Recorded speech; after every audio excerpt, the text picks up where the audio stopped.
Salam pemirsa CP Indonesia semua. Kita bertemu lagi dalam pembahasan buku Agama yang Bersinar, di mana buku ini diambil dari tulisan Nyonya Ellen G. White. Buku ini juga ditulis dalam bahasa yang jelas, sederhana, dan indah. Sifatnya memberi petunjuk kepada orang yang mau membaca, pengharapan sejati bagi semua orang, kegembiraan kepada orang yang larut dalam kesedihan, dan kelegaan kepada yang letih. Buku ini juga menyuguhkan kepada kita suatu cara yang lebih baik, mengungkapkan kepada kita suatu kehidupan yang lebih sederhana dan lebih manis. Semua pembaca akan penuh dengan kegembiraan dan kesukaan, bersinar, menyenangkan kasihnya dimanapun kita berada.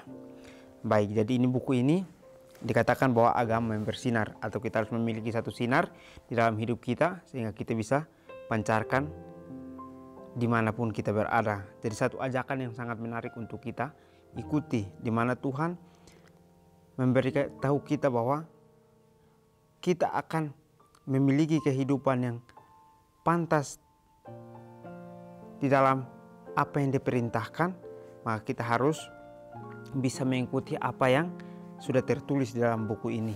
Jadi buku ini sangat menarik untuk kita pelajari, karena di saat kita mempelajari, kita akan memiliki petunjuk untuk mengetahui bagaimana proses perjalanan Tuhan yang harus kita ikuti. Mungkin terasa sulit adanya, tetapi kita bisa lewati kalau kita hidup bersama dengannya. Bacaan kita kali ini judulnya Kenikmatan Dosa Merintangi Kehidupan yang Berbuah. Ayat intinya terambil dalam Lukas 8 ayat 14. Yang jatuh dalam semak duri ialah orang yang telah mendengar firman itu, dan dalam pertumbuhan selanjutnya mereka terhimpit oleh kekhawatiran dan kekayaan dan kenikmatan hidup, sehingga mereka tidak menghasilkan buah yang matang. Setan menawarkan dunia dengan pesonanya yang paling memikat dan menyanjung kepada manusia yang malang, dan mereka memandangnya, dan kilauan serta kegemerlapannya yang palsu menutupi kemuliaan surga dan kehidupan yang abadi seperti tahta Tuhan, kehidupan yang damai, bahagia, gembira, yang tak terkatakan, yang tidak akan mengenal duka cita, kesedihan, kesakitan, atau kematian, dikorbankan untuk dosa seumur hidup yang singkat. Testimony for the Church jilid 2 halaman 101. Baik, pelajaran kita sangat menarik di sini. Dari judul saja kita mengetahui bahwa kenikmatan dosa merintangi kehidupan yang berbuah, atau karena kejatuhan kita dalam dosa, maka kita tidak bisa berbuah di dalam kebenaran kalau kita tidak ingin untuk mencarinya. Karena seringkali kita merasa bahwa kita sudah mempelajari firman-Nya, sehingga kita tidak merasa bahwa firman itu sangat penting untuk kehidupan kita. Seperti di dalam ayat inti mengatakan, yang jatuh dalam semak duri ialah orang yang telah mendengarkan firman itu. Yang artinya adalah kita dirintangi oleh karena kita sudah mendengar, tetapi kita salah memposisikan diri kita di dalam semak duri yang ada di sekitar kita. Sehingga di dalam pertumbuhan selanjutnya kita terhimpit oleh kekhawatiran, kekayaan, dan kenikmatan hidup. Yang artinya adalah pada saat kita sudah mendengarkan firman itu, kita masih bertumbuh, tetapi seringkali kita terhimpit oleh kekhawatiran yang muncul, kekayaan yang muncul, dan juga kenikmatan hidup yang mengganggu akan pertumbuhan kita, sehingga kita tidak menghasilkan buah yang matang, tetapi kita menghasilkan buah yang dipaksakan untuk menjadi matang. Yang artinya adalah kita dipaksakan untuk mengikuti kebenaran, tetapi kebenaran itu tidak berbuah di dalam kehidupan kita sehari-hari. Setan menawarkan dunia dengan pesona yang paling memikat dan menyanjung kepada manusia yang malang, dan mereka memandangnya, dan kilauan serta kegemerlapan yang palsu menutupi kemuliaan surga dan kehidupan yang abadi seperti tahta Tuhan. Jadi setan punya cara dengan dia menawarkan akan dunia ini dengan pesona yang kita lihat akan memikat akan hati kita, dan juga kita menyanjung kepada manusia yang malang, karena kita melihat apa yang sudah sangat memikat di hadapan kita. Kita melihat akan dunia ini sangat nikmat untuk kita jalani, sehingga kita ditutupi akan kenikmatan yang datang dari surga.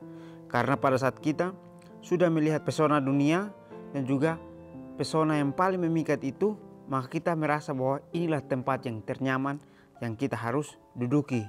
Sehingga kita tidak pernah memikirkan akan kemuliaan surga dan kehidupan yang abadi seperti tahta Tuhan itu.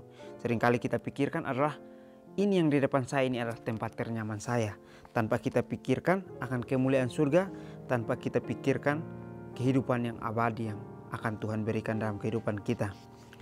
Kehidupan damai, bahagia, gembira yang tak terkatakan, yang tidak akan mengenal duka cita, kesedihan, kesakitan, atau kematian dikorbankan untuk dosa seumur hidup yang singkat.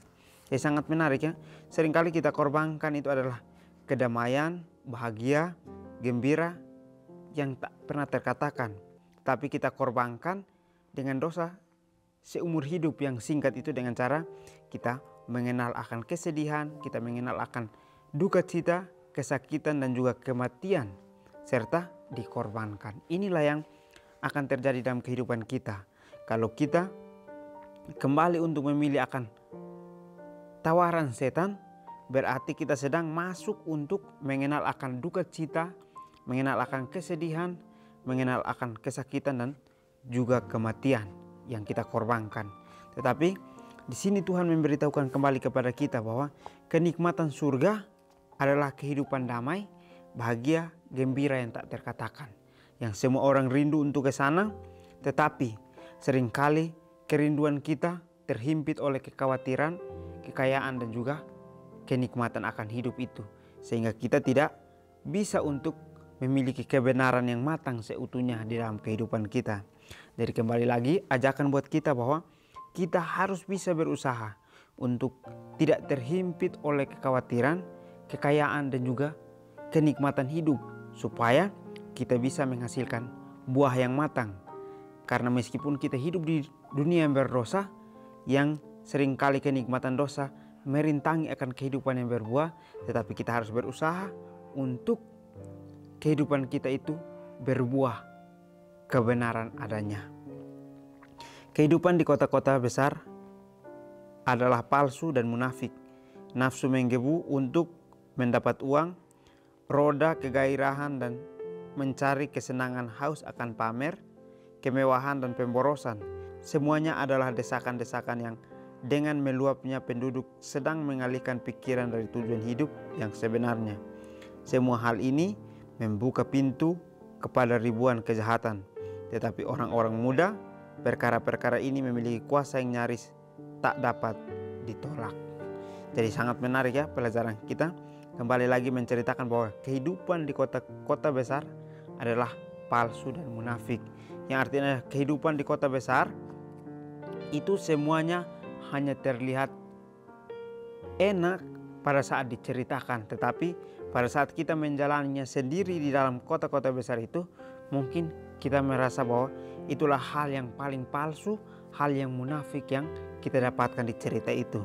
Karena seringkali adalah nafsu yang menggebu untuk mendapatkan uang, roda kegairahan, dan mencari kesenangan, haus akan pamer. Karena pada saat kita sudah di kota-kota besar, kita ingin untuk mendapatkan uang lebih, dan juga gairah yang kita miliki itu untuk kita menjadikan itu sebagai satu pameran untuk kita tunjukkan kepada keluarga kita, kepada sesama kita, ataupun kepada teman kita sendiri. Kita menunjukkan akan kemewahan yang kita punya supaya mereka juga bisa melihat bahwa ini adalah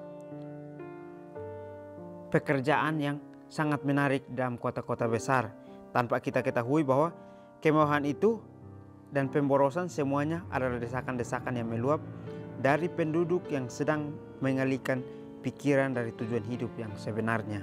Jadi pada saat kita sudah masuk kepada kehidupan di kota-kota besar, maka seringkali kita ingin untuk menunjukkan diri kita seperti apa.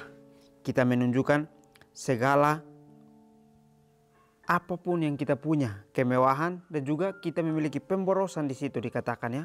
Jadi ini adalah hal yang akan terjadi di dalam kota-kota besar untuk mengalihkan pikiran dari tujuan hidup yang sebenarnya. Sebenarnya tujuan hidup kita adalah untuk bisa mengetahui akan kebenaran dan tinggal bersama dengan Tuhan.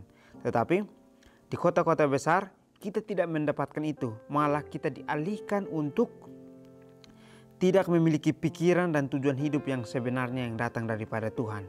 Tetapi kita dibelokkan untuk mengikuti akan keinginan hati kita, keinginan diri kita, supaya bisa kita tinggikan diri kita sendiri tanpa kita meminta rasa syukur daripada Tuhan. Semua hal ini membuka pintu kepada ribuan kejahatan terhadap orang-orang muda. Perkara-perkara ini memiliki kuasa yang nyaris tak dapat ditolak. Jadi sangat menarik ya. Dua kalimat ini sangat menarik. Dikatakan bahwa semua hal ini membuka pintu kepada ribuan kejahatan. Yang artinya adalah di kota-kota besar pada saat orang sudah tidak memiliki apa-apa, maka yang terjadi adalah kejahatan yang terjadi. Karena seringkali bisa terjadi maling, bisa terjadi korupsi, dan juga lain sebagainya yang termasuk kejahatan. Inilah yang akan terjadi dalam kota-kota besar. Karena orang akan berusaha bagaimana untuk dia memiliki kemewahan, bagaimana untuk dia bisa mendapatkan uang. Sehingga untuk dia pamerkan kepada keluarganya, kepada sesamanya, ataupun teman sendiri. Dia ingin untuk memamerkannya. Terhadap orang-orang muda, perkara-perkara ini adalah kuasa yang nyaris tak dapat ditolak. Jadi ini sangat memiliki teguran keras kepada orang-orang muda. Dikatakan bahwa perkara-perkara ini memiliki kuasa yang nyaris tak dapat ditolak. Artinya adalah sebenarnya ini bisa dapat kita tolak, tetapi harus kita memiliki satu kebenaran yang matang tentang Tuhan, barulah kita bisa menolak itu. Tetapi pada saat kita tidak memiliki fondasi yang kuat, maka perkara ini tidak akan bisa kita tolak begitu saja. Dia akan terus datang kepada kehidupan kita sehingga kita bisa masuk kepada pintu kejahatan yang sudah dibukakan untuk kehidupan kita masing-masing. Jadi pintu kejahatan itu akan kita miliki pada saat kita tidak memiliki fondasi kuat tentang kebenaran. Salah satu godaan yang paling licik dan berbahaya yang menyerang orang muda dan anak-anak di kota-kota besar ialah cinta akan kepelesiran. Banyak sekali hari libur, permainan dan balap kuda menarik perhatian ribuan orang. Dan roda kegairahan serta kepelesiran menyerang mereka jauh dari tugas-tugas hidup yang wajar. Uang yang seharusnya ditabung untuk sesuatu yang lebih bermanfaat diboroskan untuk hiburan. Hidup yang terbaik, halaman 343. Baik, di akhir pelajaran kita sangat menarik untuk kita pelajari. Inilah kenikmatan dosa yang merintangi akan kehidupan yang berbuah itu. Dikatakan bahwa salah satu godaan yang paling licik dan berbahaya yang menyerang anak-anak muda dan juga anak-anak di kota-kota besar ialah cinta akan kepelesiran atau cinta akan hiburan yang seringkali kita lakukan. Karena pada saat kita sudah berada di kota-kota besar, maka kita seringkali mencari adalah hiburan. Bagaimana kita bisa memiliki hiburan dalam kehidupan kita, yaitu kita pergi ke tempat-tempat yang mungkin ramai untuk kita bisa melihat akan hiburan itu. Banyak sekali hari libur, permainan dan balap kuda menarik perhatian ribuan orang.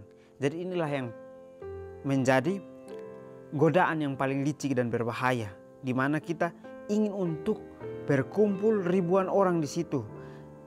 Dan pada saat kita berkumpul di situ, mungkin kita memiliki gairah untuk kepelesiran yang menyerang akan kita untuk menjauh dari tugas-tugas hidup yang wajar. Karena kita sudah diberikan tugas hidup, maka kita ingin untuk kita jauh dari tugas-tugas itu. Sehingga kita mencari hiburan, mencari kesenangan yang membuat diri kita untuk senang, untuk melupakan apa yang menjadi tugas-tugas yang sudah diberikan dalam kehidupan kita. Uang yang seharusnya ditabung untuk sesuatu yang lebih bermanfaat diboroskan untuk hiburan. Jadi ini sangat menarik ya. Kembali lagi bahwa kenikmatan dosa adalah cinta diri. Berarti sesuatu yang kita lakukan untuk hiburan kita sendiri, berarti itu adalah hal yang tidak bermanfaat. Seperti di sini katakan bahwa uang seharusnya ditabung untuk sesuatu yang lebih bermanfaat, diboros untuk hiburan. Jadi sesuatu yang bermanfaat berarti kita harus melakukan itu sebagai satu tabungan untuk kita bisa bagikan kepada orang lain.